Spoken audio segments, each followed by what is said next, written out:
السلام عليكم ورحمة الله وبركاته. السادة الحضور، نرحب بكم في ويبينار الشهري لأكاديمية نسيج، وهننتظر في حدود 30 ثانية. كتير جدا من الناس بيبعتوا لنا ان هو لسه بيدخلوا، فعشان نبدأ بشكل يكون كتير جدا من الحضور مشاركين معنا خلال 30 ثانية ان شاء الله هنبدأ.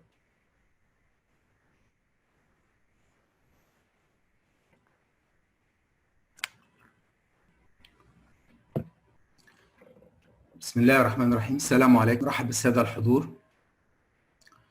Crisis situation are an opportunity for knowledge management to prove its value to the organization.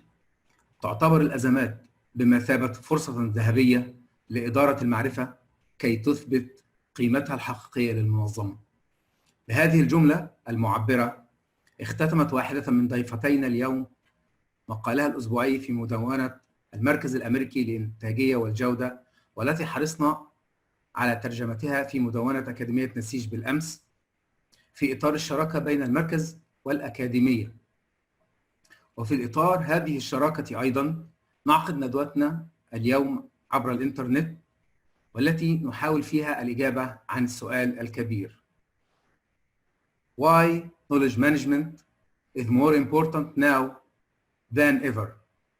To answer this question, we are happy to have Cindy Huber, the Executive Director of Client Solution at the American Productivity and Quality Center, APQC, and Lauren Trees, Principal Research Lead in Knowledge Management at APQC. واستميحكم عذرا في أن نجعل الأسئلة في نهاية الندوة، وأن يتم كتابتها عبر خيار question and answer أو chat في أسفل الشاشة. Cindy, will you begin your speech, please? Yes, thank you so much, Doctor. We are so proud to be here with you all today and your audience at Nasej Academy. Excuse me, we are living in a world where we have crazy moments and dogs bark in the background. And I imagine that all of you are feeling like us in this very strange and disconcerting time. So you can only imagine how interesting it was for Lauren and I to put together this presentation that talks about disruption and innovation and what that really means for knowledge management. You have to know, I want to give you a little bit of background. We started talking about the whole disruption to innovation last summer. So in 2019, we started looking at what it really meant and all the changes that were going on. And we said, what a great theme. We really want to promote this through our research at APQC and as well as our conference. And so we begin with that journey.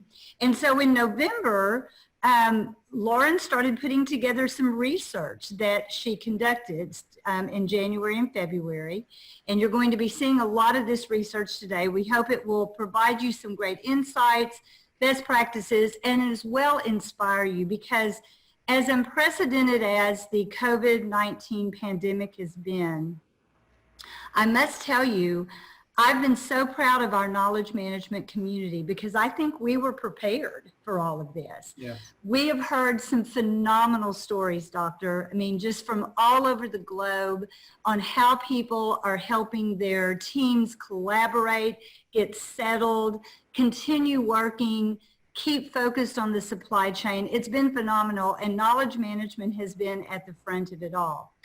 Recognizing this, of course, with this research, we looked at nearly 200 KM professionals, as I said, this past January and February, to understand a little bit more about how knowledge management was grappling with all the changes. Again, never dreaming that this would become such a huge issue. And one of the very first questions we asked people was to rate the current level of change in their organizations on a 1 to 5 scale. That's easy, right?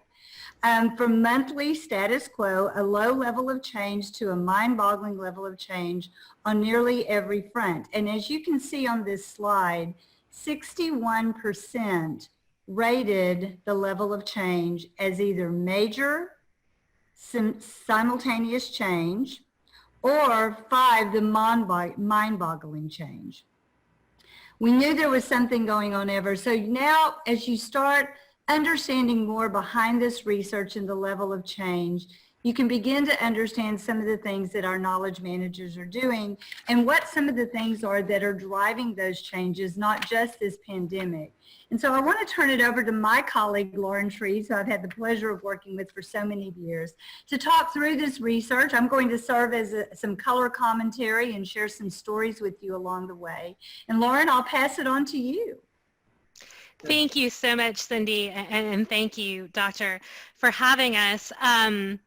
I think one of the conversations Cindy and I have been having a lot about the research that we did and then reflecting on it in the current moment is this idea that, 2 or 3 months ago, organizations were looking at a lot of change that they chose, whether that's digital transformation or to pursue a merger or acquisition. So that has a little bit different flavor than the pandemic change, which has been thrust upon most of us, ready or not. But I think the good news is that a lot of KM teams had at least done a dress rehearsal for this kind of rapid change and had thought about the kind of resilience and agility that is required to support the organization through it. So today we're going to talk a little bit about the disruption side, things that are impacting KM, but I really want to zero in on the other side of the equation, the response, the innovation, the solutions that we see out there, not just to pandemic change, but a whole range of changes.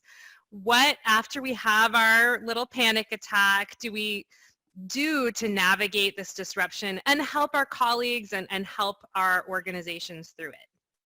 So even though we're going to talk about a wide range of people, process, and technology disruptions today, not just pandemics, I think all of it takes on new connotation and new meaning in the moment that we're in currently.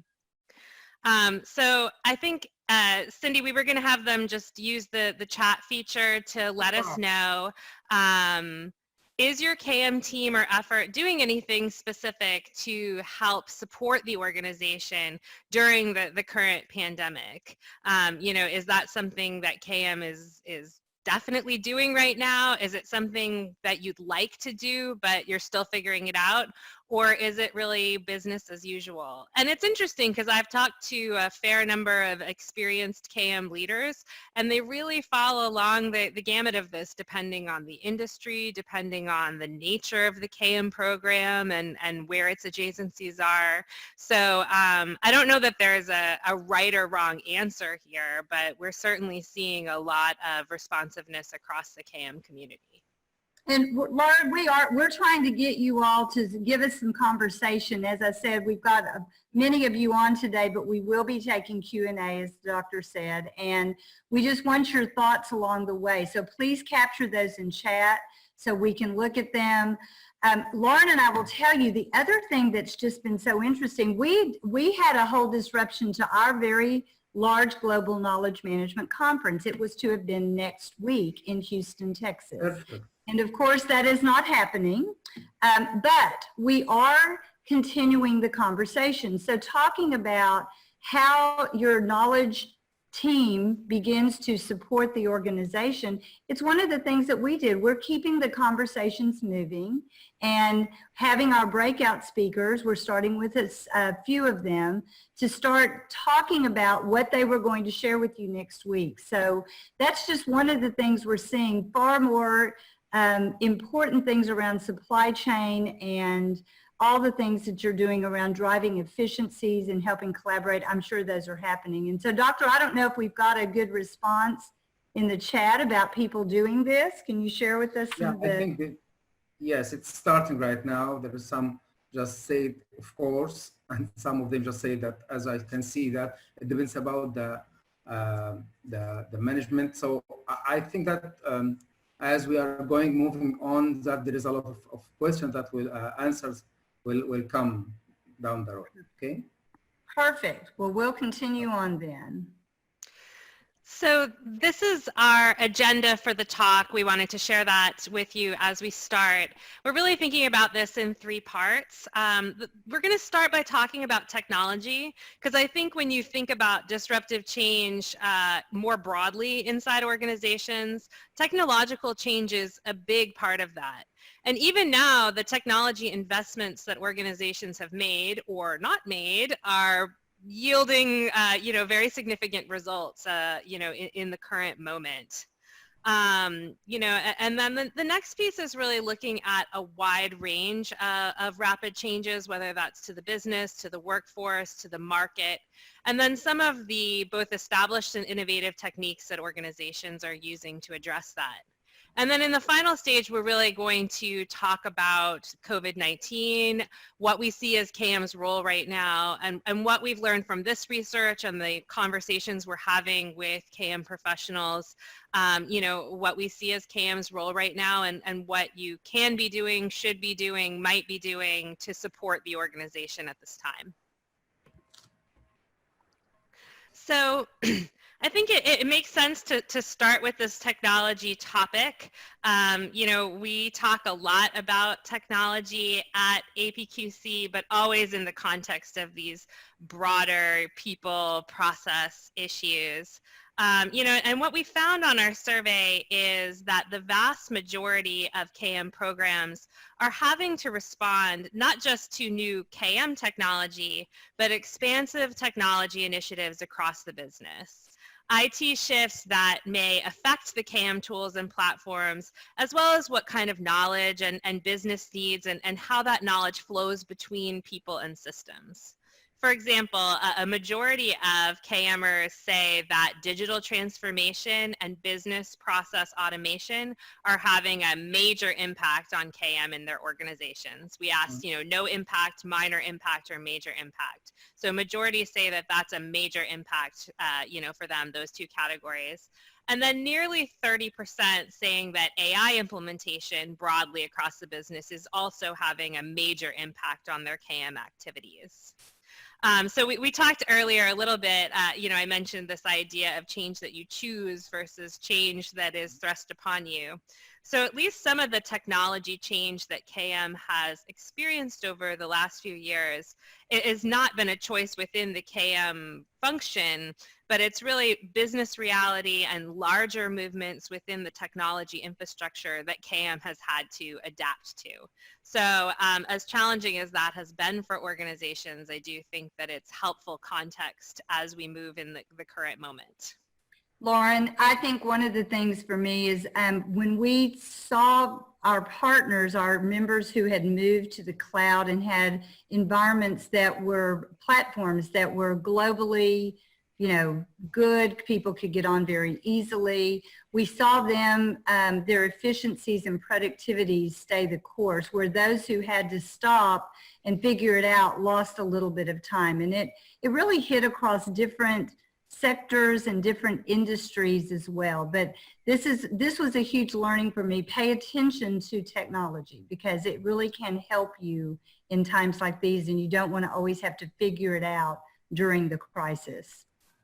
Yeah, we're talking to a wide range of organizations, some of which were very well prepared to move everyone to virtual work. Obviously, there's some things that can't be moved, but, for knowledge workers, and others that are really struggling with that. And the paradox of emerging technology, at least from my perspective, is that it can be a disruptor, and we've talked about that a little bit, and anybody who's lived through a digital transformation initiative, large or small, knows that. But as Cindy's saying, it's also a tool that can help us cope with and disruption and change. And I'm talking to organizations that did not make digital investments over the last 5 years, who are really struggling with transitioning their workforce. People need access to files that are sitting in filing cabinets or are on on-premise servers that they now can't access because they're not in the office. They're asking other teams to go access that information for them. They don't have good, trusted relationships with those teams. teams, so it's not a priority for them who are on site for as essential workers. You know, people who it's taken them 2 or 3 weeks to get their email and basic file access, you know, whereas other people can go home and an hour later they're set up in their home office and they're ready to get started, and the information's flowing and they have access to the collaboration and expertise that they need. So it really makes a huge difference here. So as we look at the adoption curve for KM technologies, we really see the disruption of the last, I would say, three or 4 years in 2 waves. The first focuses on moving knowledge and collaboration to the cloud, and is closely associated with that, you know, mobile apps and devices, because those tend to go together. And this wave is pretty mature. You can see in our survey, almost half of the organizations have broadly implemented, you know, Cloud KM, and most of the rest who have not broadly implemented are at least piloting or experimenting with these technologies. And, you know, and the move to the cloud has been and is currently painful for a lot of organizations. It requires some fundamental shifts in how we work and how we manage knowledge. But I think we're getting over that hump. People are getting more comfortable with that. You know, the change is starting to die down, and people are really starting to see the value of those investments and change efforts. After that first wave, we don't see a lot of broad implementation of technology, but we do see KM programs piloting and experimenting with a range of different tools, whether that's cognitive search, AI, auto-classification tools to assign metadata, tools to recommend content and colleagues based on personas and machine learning and past search results and things like that, robotic process automation, chatbots to you know, let people iterate and find content and answers within their databases, you know, and a variety of other tools. There's more, I couldn't even fit them all on this slide. You know, and it's a long list, but Cindy and I were looking at it and we realized that almost all of them are about finding things. So I think that that's one big theme that we see in this next wave of technology. Most of us are dealing with an explosion of content and knowledge artifacts, and the cloud doesn't fix that. In some ways, it makes it easier to save and share and accelerate some of that proliferation. So we're trying many strategies to improve search and discovery. And the good news about the cloud is that it gives us access to networked data and computing power to fuel some of these more sophisticated solutions like AI, like a Netflix-style content recommendation system. But lots of experimentation, and I think in the next few years we'll see more consolidation around a few key second wave capabilities with a critical mass of KM programs broadly implementing them. Lauren, I want to build on what you're saying. So all of you, for years, my 25 years at APQC, we have talked about it is not about the technology when it comes to knowledge sharing and collaboration. But I think we're going to do ourselves a disservice. We tell our knowledge management community all the time, you've got to pay attention to this and really understand how the tools work. You don't have to be an expert, but you're a customer of them.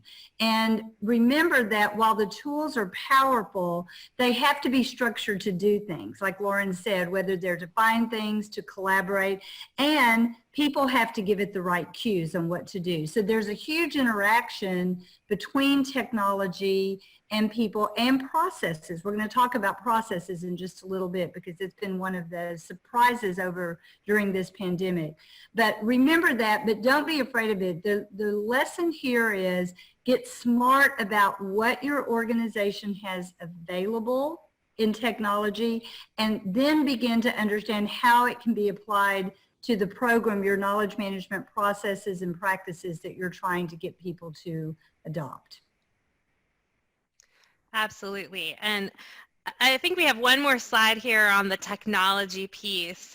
And this is where we asked organizations what technologies were really going to help KM respond to rapid change and meet rapidly evolving needs within the organization. So I think that's particularly relevant right now. And you can see that the highest percentage were for these first wave technologies that are really about access, cloud platforms for content and collaboration, and mobile apps. You know, and it's all about seamless access. And as we said, we're kind of living in this extreme case of that right now. But when you go down these second wave technologies, the most influential tools are auto classification, recommendation systems, and cognitive search, which I think plays into, you know, what we've been talking about, innovating our way to findability. You know, I think that as we think about change, and especially the rate with which the individual's knowledge needs change, if you're basing your recommendations to them on what projects they worked on 3 months ago versus what they are searching for right now, you know, it's just the pace of business doesn't allow for that. Yes. Yeah.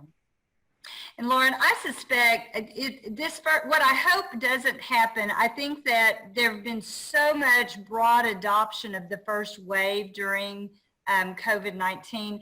I just hope that as we all settle back into our new normal, which is going to be so much better, that we don't forget the second wave, because I think it's really going to complement the first wave in a big way. I think it's happening, but I think the first wave is going from being something that maybe KM or IT is pushing that people don't really understand why they need it, to like email, like Microsoft Word, like the things that you don't even think about that you need to operate and to be productive. So I think in that way, not that anybody wanted any of this to happen, but it's a good development for the KM business case from that perspective. So now that we've gotten the technology talk out of the way, we want to dig into some other more systematic changes that KM teams have been responding to. Lauren, yeah, yes. I can just link what you said before you leave the technology part.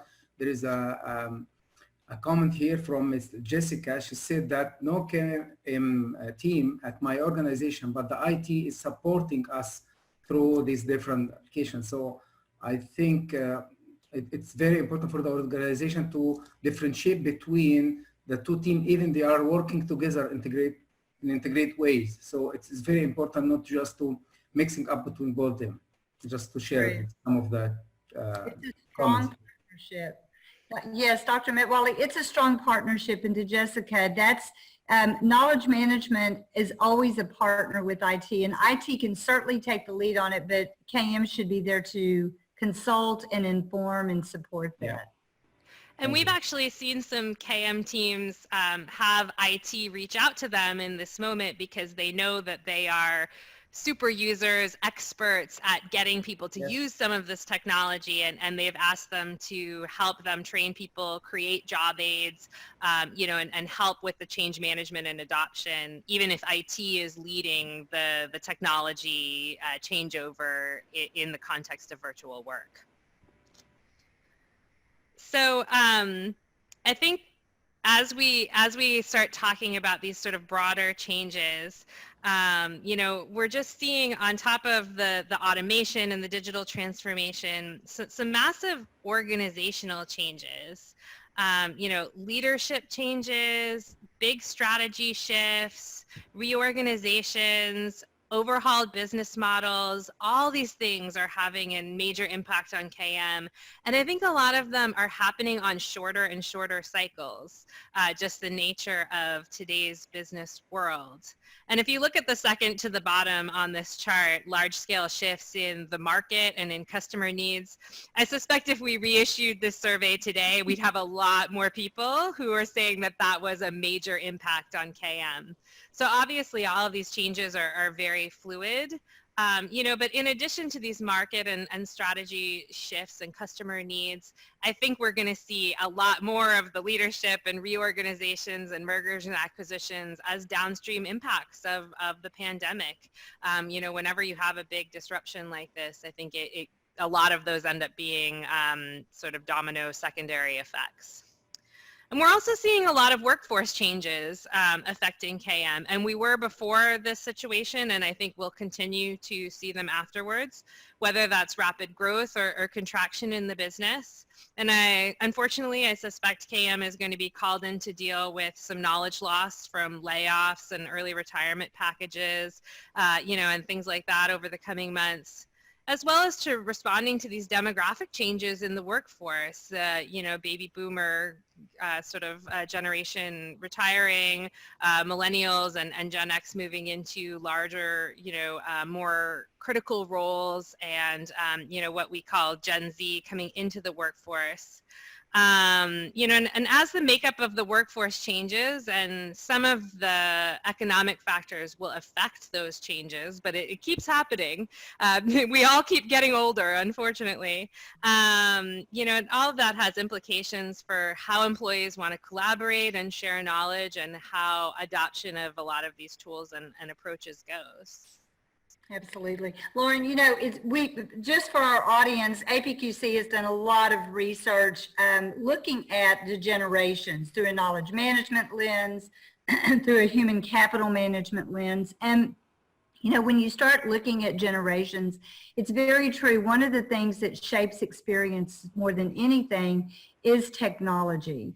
And this has certainly been a time that we have seen the power of technology, but also what we've seen that's been a little bit of surprise is the lack of collaborative work processes. So while we see a lot of great collaboration tools and how people use them, where we're finding organizations don't have a real strong hold, and it should be a knowledge management problem, is around how we collaborate, what those actual processes and practices are that help us collaborate together.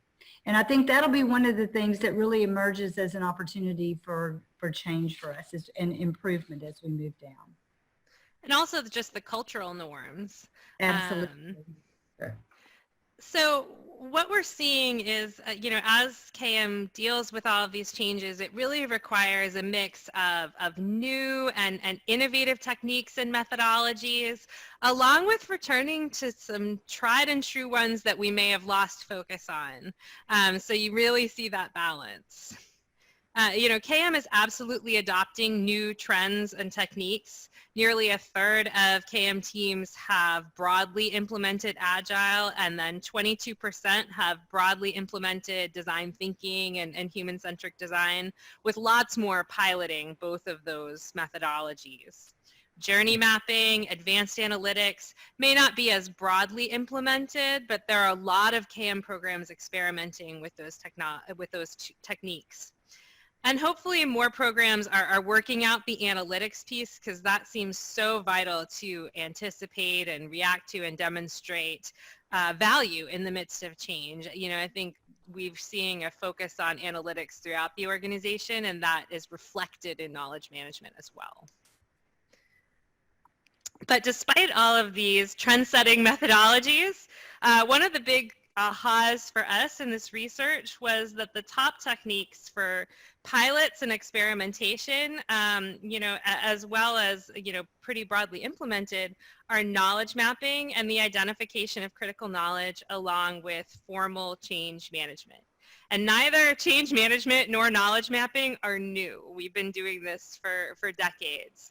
But obviously KM programs that haven't embraced them, or have not embraced them successfully, or have lost focus on them, are reinvesting and reinvigorating their efforts to understand where critical knowledge resides across the organization, and then to support end users as they attempt to learn new tools, adopt new behaviors in the midst of all of this chaos. So I think that that's really meaningful, that sometimes we don't need something new, we just need something that works and is, seems relevant to the current moment.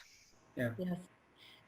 Lauren, I'm so glad, it almost is like we planned to have this slide in with knowledge mapping, because when I talk about, we've talked about knowledge mapping for 2 decades, and the power of it is amazing. So it is a collaborative work process. It will get, if you look at generations, your experts, your nexperts, and your new people coming on together, really looking at what knowledge is required, so identifying that, and then how it actually flows and the risk of it being lost or people not getting it when they need it at a point in time. It's a teachable moment. And so this is one of the, I think, most powerful processes you can put in. I know I talked to one of our members who is a specialty chemical organization, and they said, we weren't ready for this, Cindy. We realized they're small in number. They said, we realized if just 10 to 12 people got sick in our organization, we were in trouble in terms of being able to continue business. So they're on a journey right now, a fast journey, to get processes documented, aligned, and the knowledge aligned to that, to make it part of everyday workflow. Yes. So it sometimes takes something like this to get us really serious. And just to continue on that track, when we ask which techniques and methodologies will be most influential in helping KM respond to changes and meet these evolving organizational needs, we're seeing this huge rallying cry for mapping and pinpointing critical knowledge, along with change management and analytics and design thinking. But if you look at the number of people who listed things within their top 2 approaches, 70% said that identifying and mapping that critical knowledge was one of the most important techniques for their organization. And I think that was before we were in this current moment. I think right now people are really looking at knowledge risks differently. They're understanding the connection to business continuity in maybe a new, more urgent way, less theoretical, more real. And so that creates some impetus to focus there. Maybe not in the sort of triage crisis moment, though for some, yes, but certainly moving forward to react to, make sure that you're better prepared for this kind of situation, if it were to occur in the future. I want to make one more, as if you all can't tell that I'm a huge proponent of knowledge mapping. It helps you get deep work going. That's part of when you go into a period of time as we're journeying through right now, it's real hard to get people back and focused on real deep work. And I'm talking, R&D type work and not just quick problem solving and conversational things. Oh, I need this or I need to find this, but really deep, meaningful insights. And knowledge mapping can serve as a basis for that, to bring people together around a particular problem or a topic and really help them to do it. It can be done virtually. We've always loved it face-to-face, but it's a very easy thing to do virtually in using all of the enabling tools we have. So, Lauren, I'll get off my platform about knowledge mapping. I've made my point about it all. No, it's interesting because I've talked to a couple of KM leaders who are actually leading virtual knowledge mapping workshops with employees who are normally so busy head down in labs and plants and places where they can't be right now, but they have a little bit of extra capacity because they are working from home and they can't do 100% of their job from home. So they've really capitalized on that opportunity, which is great. Exciting. So we also asked about the skills that KM teams need to develop to respond to change and to meet these evolving needs. And I think it's no surprise that change management tops this list. We also see that focus on building analytics and data management skills. I think the data management piece of that sometimes gets lost, because if you don't have good data management, your analytics are not going to be very useful to you. As well as all of these interpersonal skills like active listening, communication, and then also the strategic problem solving. And all of those, I would say, foundational skill sets and competencies are coming out as more critical than things like design thinking and human-centric design and even facilitation. I think you need that mix of people, process, and technology skills to get it done. But the communication and change management, along with the data and analytics, are some of the biggest current gaps. Yes. And Lauren, I just want to propose to this audience, I think the other thing you need to be working on, if you are a knowledge management team, you have an effort going on, look at the second from the bottom, storytelling. Yeah. You need to get your stories ready, guys, because you've been there helping in very meaningful ways. So really use the power of storytelling. If you're trying to get a KM effort going on into your organization coming out of this, or if you've been in the throes of it, have your stories written and documented so you can talk about how you helped, what it meant to the organization, because it'll help carry you then into your future state to do more things that are not during a time of pandemic or crisis. So do not stop measuring, do not stop communicating the success and your value to the organization, because I think we all suspect that the economy is not headed to a great place right now, and that's when people start to look at budgets, and you never know when you're going to be brought into a boardroom to defend, well, you know, what have you done for us lately? And you want to have that elevator speech, that data, those anecdotal stories, you want to have all of that at your fingertips. You don't want to be scrambling for it when you're asked. If you allow me, sir, I think I need to go back to what Cindy mentioned related to the storytelling. And I think we need more insight about how to tell your story, because it's a big issue, not just to tell your story, you have to tell it in a way that convinces the other and express what you're already suffering from. What do you think, Cindy? I agree with you. I agree with you, Abdallah. And I think that, as Lauren just said, to put an emphasis on quantifying those stories. How did it help? A lot of times we tell anecdotal stories and we don't have, well, what was the result? What did it help someone do? And you always want to try to get to the time where you can quantify and talk about time savings or productivity or something very, you know, customer service. Those are things that are really important right now. Thank you. So all of this brings us to the current moment, not that we haven't been talking about it, you know, and what we can extrapolate from this research and our experience to help and support all of you as you forge a path for knowledge management right now. Cindy and I last summer helped to host a KM advanced benchmarking group. And one of the things that we asked them in this 2-day face-to-face meeting was, what got you through the hard times? When things were crazy and change was constant, a lot of them had been through mergers and acquisitions and things like that. You know, and you weren't sure if you were going to be there tomorrow or next week. You know, what really got you through those moments? Yes. And one of the pervasive themes that we heard from them was, you have to align to the current reality. The most important thing for KM, you know, when you started off in January of this year, may all of a sudden just not be your top priority. You may have to move some projects up. You may have to table some projects, and sometimes that's painful. You know, you can't fall in love with your own strategic plan, and you can't fall in love with your KM program. Instead, you need to triage. You need to say, you know, what needs to happen to keep knowledge flowing and work happening right now? How can the KM team redeploy and stretch itself to help the organization address its current urgent problems? You know, people call me all the time and ask for a calculus formula to determine the business value of KM. You know, how do I bean count this? And not that that's not important, but you know what, like, this is how you show your value, by showing up to leaders and saying, you have a problem, we can help you solve it, you know, we are here to support you. And that sometimes is as powerful, more powerful than all the data and analytics you can bring to the table. Yeah. Absolutely. Lauren, you know, what we're seeing a lot of, well, number one, I love mirroring the face of the business is so important. What is happening now? How can you add value? Because you will look at this through a different lens. You'll look at it through a knowledge lens. And that's going to be critically important as we move forward.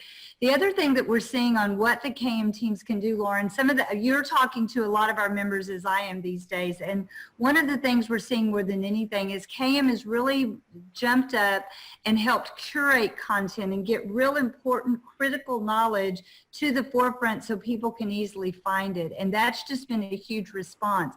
And I agree, while it should not be the only thing that happens in on a knowledge management team. It should be part of the flow, and you should figure that out as you move forward. I think the other thing that I've seen that's been real important at this time is people have looked at low tech, fast access, and high value, trying to get people what they need when they need it to respond. Now, it always, I guess, helps, and this is, I don't mean to sound disrespectful, it always helps when people are all focused on one thing. We've all been focused on this crisis and how to keep our business moving. Yeah. But think about the good practices and what you're learning so you can take those forward to the next state and the next vision. Well, and if you have a lessons learned process, you know, that captures those things in context, don't forget your own good KM practices as you think about it. But the other piece about how KM programs have been reacting is it's not always a situation where somebody asks them. They are thinking proactively about how they can support the business, and they are reaching out to IT, to HR, to business leaders to say, we can help with this. So don't always wait to be asked. I think you can be creative and proactive and at least offer your support to some of these different groups. You know, one of the most obvious ways that KM can help the organization is by supporting employees who are suddenly and unexpectedly transitioned to all remote work for this undefined period of time. You know, and that changes their knowledge needs. It changes how they interact and collaborate. You know, ironically, Cindy and I have been through that kind of transition before. We had a big hurricane here in Houston, Texas, where we're located, that kicked us out of our building in 2017. You know, we went suddenly to all remote work for 2 or 3 months. You know, and it's a little scary, but it can be done. You know, and we would never wish a hurricane or a pandemic on anyone. But it does change how you work, how you think about work, and it is an opportunity to build different and better knowledge sharing behaviors when people don't have access to, you know, running over the cubicle wall or some of the relationships that they're used to. It is an opportunity to enable change. You know, and the first piece of your KM support isn't fundamentally different from what you usually do, but it's about supporting people at this teachable moment where they may be in urgent need of coaching and particularly receptive to what KM has to offer. Make sure everyone who's working remotely knows about the tools that are available to them, you know, to access documents, to find experts and colleagues or people to staff on new projects, to connect and collaborate virtually. And as part of that, you may want to offer help to managers on setting up virtual meetings and collaboration sites, even if some of that is not within the normal purview of what knowledge management's focused on. This is not a moment for that's not my job. You kind of go into the brink and figure out what is going to be the most useful. Yeah. Remind everyone how to find stuff in your online repositories and systems, even if they've been trained and they should know that. They may need a refresher right now. You know, it may be something that their assistant or a colleague in the next cubicle used to help them with, and when they're at home alone, they may need more support. And then finally, your managers and experts are going to be overloaded with questions. So encourage people to ask those questions in communities of practice or team chat threads or wherever other people can search and benefit from that dialogue. And then maybe the leaders can link back to answers that they've already given. You know, it's a real obvious opportunity to show leaders the value of some of these open forums where they don't have to answer the same question by email or phone 1,500 times, because I think that's a big challenge in these moments. Yes. Yeah. Lauren, I think our communities have really been on point in terms of responding because they were set up for success. They're global, they're large, they're connected virtually. So we've seen a lot of power coming out of people who had very mature knowledge communities, and a lot have stood up communities very quickly. So it helps. Sure. And, in addition to nudging people and reminding them how to use the tools you have, you really may have some new and different actions that you want to take.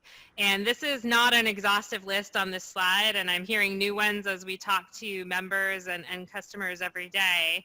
And not all of them will be relevant to every KM program, but there are things to think about and things KM leaders have told us that they are working on. First of all, creating some kind of central hub or clearinghouse for the latest information. So employees have one place to go, and you can link to other sources and repositories for that, but just in terms of streamlining that information flow of critical updates. If employees are not used to remote work, you may want to clarify some rules of the road for virtual presence and collaboration. Cindy was kind of alluding to that earlier, that it's not so much about the technology a lot of the time, it's about how to use the technology and what the expectations are. And that's particularly tricky if employees are trying to take care of children who are out of school, trying to take care of aging parents, trying to manage a lot of stress. You may want to think about how flexible or inflexible you want your policies to be right now and clearly communicate the expectations for presence in particular. And we've talked a little bit about how this changes the risk calculus, and it may be too late if you have some at-risk knowledge that you haven't captured, but there also may be some quick and dirty things you can do, at least in terms of things like who approves purchase orders, and if the approver and the approver's backup and their backup are all out of the office because they're sick, what do you do? And having something as simple as a job handoff document with some real basic, here's where the files are, here's, the mission critical things that I do every day or every week, and here's the password to that system, whatever that information is. It's a good moment, and if you say the words business continuity, you're probably going to get leadership support for initiatives like that. Lauren, also, I think this is a harsh thing related to the people who are leaving the organization, and they have a lot of knowledge in their, what we call it, brain drive, the brain and the B drive. So I think it's also one of the main issue that knowledge management is supposed to work on it intensively. If you can give a light on this one, just about the people that could leave the organization for this moment somehow. So how the organization could help on this? Yeah, and when somebody is afraid they're going to be laid off, is not the best time to capture their knowledge. But, if everybody is focused on business continuity and you're trying to communicate that you're trying to avoid or minimize people losing their jobs, by supporting business continuity and things like that, I do think that can help. So speaking of leaders, some of your executives and managers may be really uncomfortable with some of your virtual tools, virtual knowledge sharing, things like posting to a Yammer type enterprise social network. So I think in the most respectful way possible, it's just important to be helpful, see if you can make it easier for them, offer some individualized coaching, or maybe you can do the heavy lifting for them. If they need to create a blog post, you can interview them for 5 minutes, write down the key points, draft that for them, they can edit it, and you can go through the posting process for them. It's just really just about making it as easy as possible for them. And then finally, just engaging in that agile feedback loop. Ask, listen to what people need, and deliver those creative solutions where you can. Absolutely. Lauren, I know at APQC, Dr. Mitwali, we've tried really hard to redirect our resources and help our members focus on what they actually need right now. And that's, I think, an opportunity for all of us that are on today is to really think about how to take what we have as capabilities and tools and approaches and really direct those to the point of need. And that only happens if you listen and then get creative in your problem solving. Sure, yeah. We have a little quiz here for our audience, and you all, I know I've seen the chat just light up, so I'm anxious for us to take some questions, if there are some, Doctor. But this is just another ending question that Lauren and I had, just to say, what are you doing right now in the light of this pandemic? We've talked a lot about setting up that virtual hub and providing curated content, just getting people trained on how to use the tools and to collaborate, and providing guidance on what that collaboration looks like. The business continuity planning for knowledge risk, that's huge. As Lauren says, if you can't grab it all now, if you've been in that crisis where you've had knowledge loss, it's never too late to start, and it's such a simple technique to get people together. And then, of course, specialized support with communications and tools for leaders and managers. So we'd love to take some questions now, if you'd like to share some from the chat. Oh, and this is a resource sheet that will come with the follow-up. And you can see we've asterisked some of those things that are complementary to all. The others are you can get through an APQC membership, and there's more information on that. But let's go to some questions if you have them. Yeah. As we can see, thank you, Cindy. Thank you, Lawrence, so much. And I think that the value of this webinar is just to have this interaction from the people, in addition to the knowledge that we share with them. So we have definitely at the beginning that everybody, almost the feedback, agree about the importance and the value of KM for their organization and for them itself, that related to this special moment. On the other side, as you can see, we can just having a different role about just seeing the chat and question in the chat and also QA, and I can see one of them related to the, here we go. You can see it, yeah. After the crisis, it's come from doctor here. After the crisis, how can KM help health professionals documenting their experiences during the epidemic? Can you suggest for research plans to start this conversation or this important topic? So I think it's very important question, I guess. Please. Yeah. Lauren, do you want me to start and you build on Yeah, this? you start and I'll. Wow, what a great question. You know, so all of our health professionals on the front line, you know, it almost seems trivial to say, okay, stop what you're doing and document it all. But I do think that the healthcare profession has always done a really good job with after action reviews. So even during shift changes, they will share and exchange information. This is in a normal world, not with the pandemic going on, but they will share information. So all I can say is my hope is that on the front lines and in real time to see what's happening and how people are surviving or what actually happened, what medicines work. I'm hoping that that's all being documented in an after action review. I think to your point, I think that the leaders of these organizations must sit down with healthcare professionals as a total and really walk through what happened as a timeline in the processes and capture deep, deep learnings at that time. And waiting until it's all over with is going to be too late. It's almost like you have to take those after action reviews and work in some time to do those right now. So those are just two very small things with or without knowledge management that needs to be happening. Lauren, what else do you see? Yeah, I mean, I think that that's true. I think making that as easy to do, you know, for the capture side, I think somebody who's not a frontline worker has to come in and support that and make it as easy as possible. But if you watch the news and things like that, I think some of these healthcare workers do need to talk about it. It's part of you know, their process of dealing with it and perhaps thinking about what went right and what went wrong and things like that can actually be mentally helpful. It's not just another task in these kinds of crisis situations. You know, and Cindy, you've done a lot of work with the Army and things like that do those after action reviews in these kinds of crisis situations. Absolutely.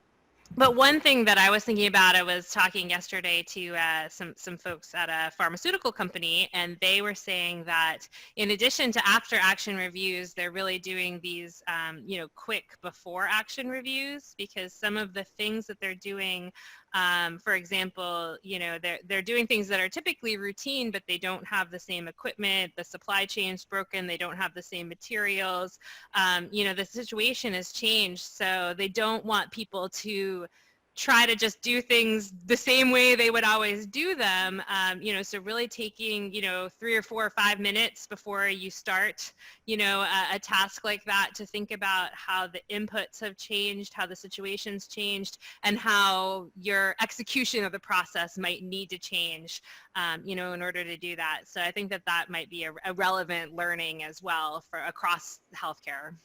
Yeah. And for all of us, as you get down the road on this, it is not too late.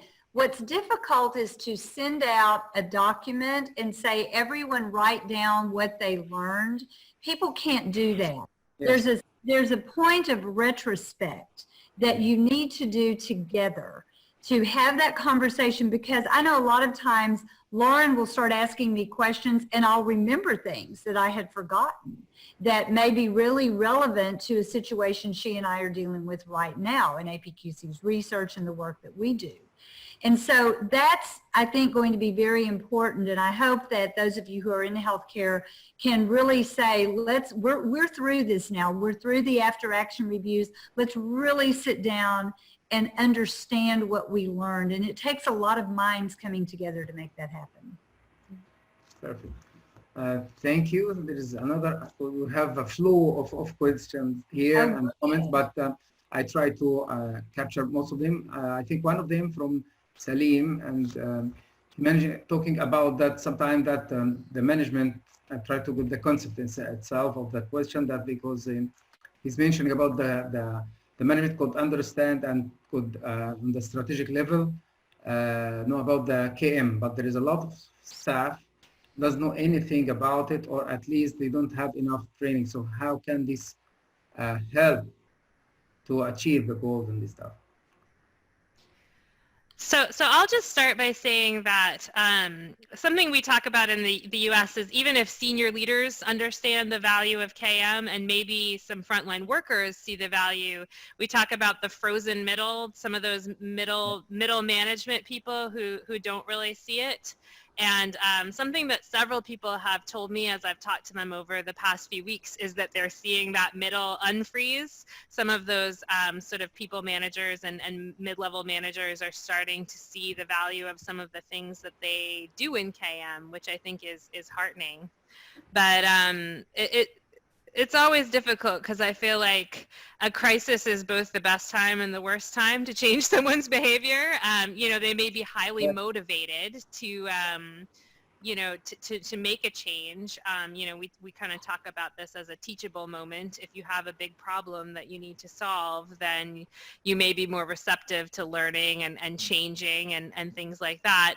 But at the same time, people are already dealing with a lot of change. There's a lot of stress and things like that. So I think what I've heard from the members that I've talked to is that they're really trying to make their training bite-sized, sort of little nuggets, maybe 30-second videos, things like that. That people can very easily consume and that show them something very concrete that will help them maybe optimize how they're working virtually or help save them time, but not necessarily asking people to sit in an hour-long training course, which they just don't have the time or the mental capacity to take on. So, really thinking about curating your own training and guidance for people down to what are those real critical tips and tricks you could give them, and then presenting those, in a really sort of helpful, bite-sized way. Cindy, you need to add something, please? Doctor, I'll add one thing. I know we're coming up on our time, and just to let everyone know, I know there's been a lot of questions, and we will work with you to help get some responses back. Yeah. But, you know, just a little bit of a different twist. If you're really trying to sell leadership on knowledge management, don't start with the management piece of it all. Start with their knowledge and paint the value proposition of their content and their expertise flowing to the right person at the right time so it does something for the organization.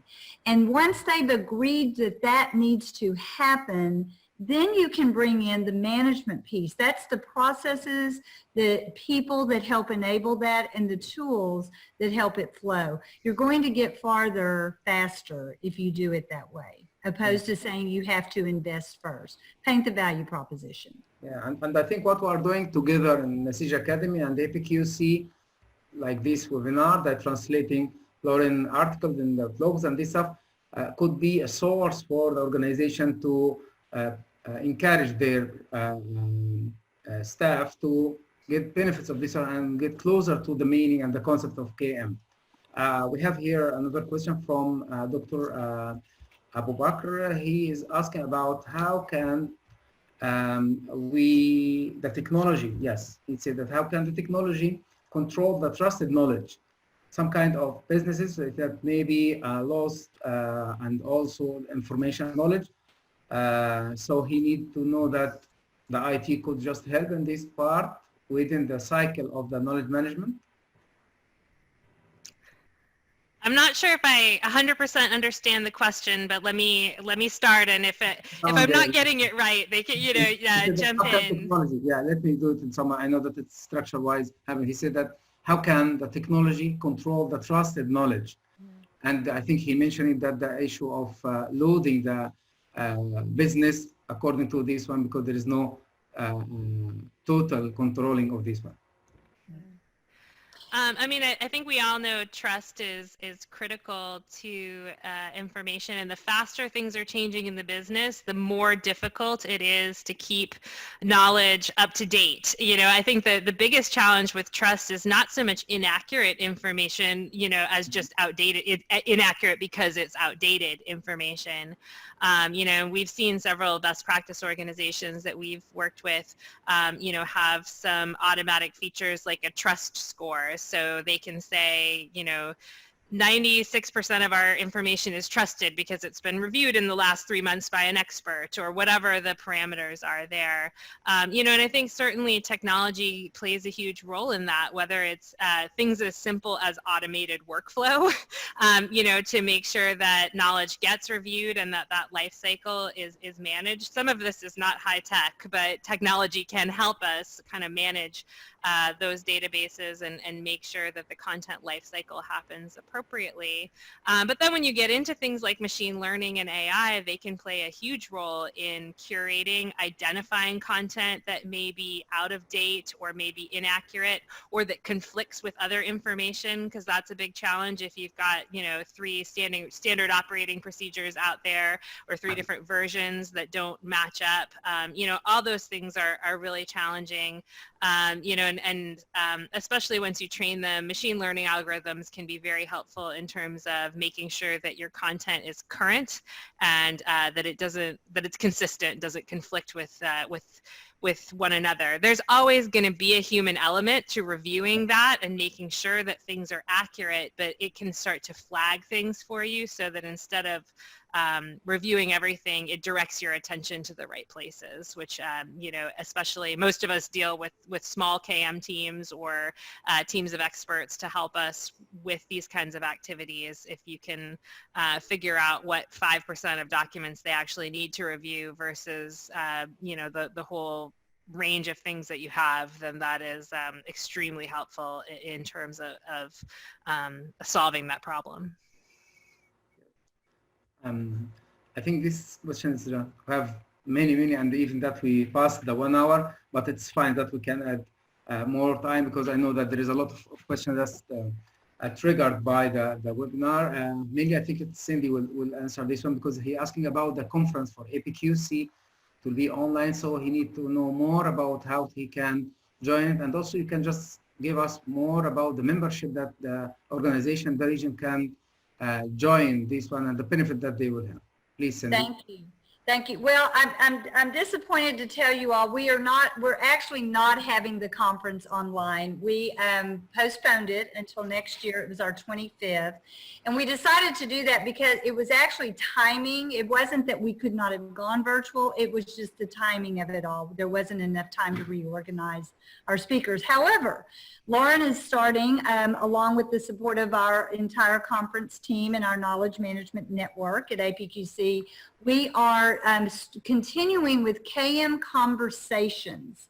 And these will be our member-led, and they will be some of the breakout speakers that we're going to come to the conference, and that'll be starting up next week, and we'll have a series of those. So we'll be sending some information out on that. Doctor will send you some information on it. And yeah, we'd love for you to join if, if you all. Our membership, we included a lot of information on that. We have a very broad membership, over 500 global members. We have a lot of great partners like Nasej Academy. And so we'd love to tell you more about that. And we've included some information in the follow-up slides that you'll be sending out. Thank you. Can just take one more. You want to take one more, and then I know people need to leave. It's the end of the day. Yeah. We can just get, yes, one last question, especially we need to stick to our time. And for sure that both of us from my side, Naseej Academy and also APQC, are welcoming to have emails with other questions just to start more this one. Everybody just here is asking about the presentation and the video for this one. We will be, and this is I think the last question that we can do, because the other is thanking for us and appreciating this one, and we are so happy to have this, me and Cindy and Lauren as well. So the presentation and also the video will be available on our website just after doing this IT things related to make it on our YouTube channel. Thank you for everybody attending, and thank you, Cindy, so much. Thank you, Lauren. Nice to have you here, and we are looking for more webinars in the future. And please, I leave you just to thank the people just attending by yourself. Cindy. Thank you, Doctor. Thank you, Lauren. Thank you so much for having us. Yeah. Thank you. Okay, have a wonderful day. Bye bye. Okay. شكرا لكم جميعا.